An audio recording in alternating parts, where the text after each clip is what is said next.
सम्माननीय मुख्यमंत्री जी की नेता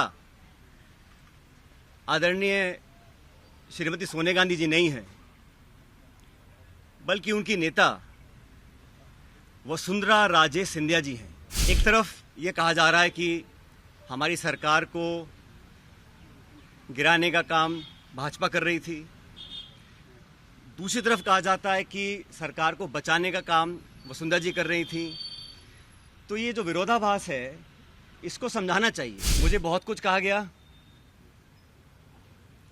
कोरोना, गद्दार, निकम्मा आदि। सामान्य मुख्यमंत्री जी का भाषण परसों धौलपुर में हुआ और उस भाषण को सुनने के बाद मुझे ऐसा लगता है कि सामान्य मुख्यमंत्री जी की नेता आदरणीय श्रीमती सोनिया गांधी जी नहीं है, बल्कि उनकी नेता वसुंधरा राजे सिंधिया जी हैं।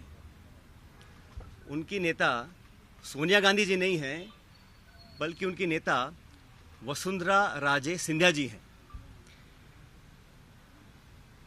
और एक तरफ ये कहा जा रहा है कि हमारी सरकार को गिराने का काम भाजपा कर रही थी, दूसरी तरफ कहा जाता है कि सरकार को बचाने का काम वसुंधरा जी कर रही थी।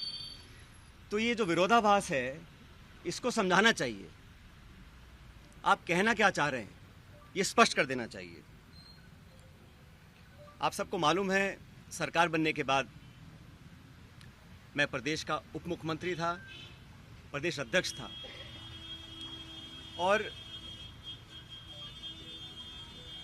2020 में देशद्रोह, राष्ट्रद्रोह के मुकदमे में मेरे पर कार्रवाई करने की कोशिश की गई थी।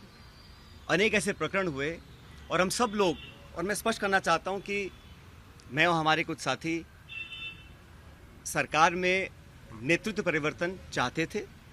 अपनी बात को लेकर हम दिल्ली भी गए और अपनी बातों को रखा। उसके बाद अखिल भारतीय कांग्रेस कमेटी ने लगातार चर्चाएं हुई और आज वो दुनिया में नहीं है, स्वर्गीय अहमद पटेल साहब, लेकिन उनके माध्यम से सब नेताओं से मुलाकात हुई और एक कमेटी का गठन हुआ, एआईसीसी ने किया। उसमें माखन साहब, वेणुगोपाल जी और अहमद पटेल जी सदस्य थे और उस कमेटी का एक काम था। और कमेटी जब गठन हुआ, उस समय हम सब की बात सुनकर हमारी बातों को एक्सेप्ट किया गया और एक रोड मैप तैयार किया गया। बहुत सारी बातें उसमें थी, मैं उसका उल्लेख नहीं करूँगा, लेकिन कमेटी का गठन हुआ और उसके बाद से हम सब ने, चाहे वो राज्यसभा के चुनाव हो, चाहे विधानसभा में मतदान हो, पार्टी का प्रचार हो, कांग्रेस को मजबूत और ताकतवर बनाने के लिए हम सभी साथियों ने जी जान से कोशिश की और मेहनत की। और 2.5 साल का जो कार्यकाल निकला, वो इस बात का प्रतीक है। अनुशासन तोड़ने का काम कभी भी किसी ने नहीं किया। मुझे बहुत कुछ कहा गया,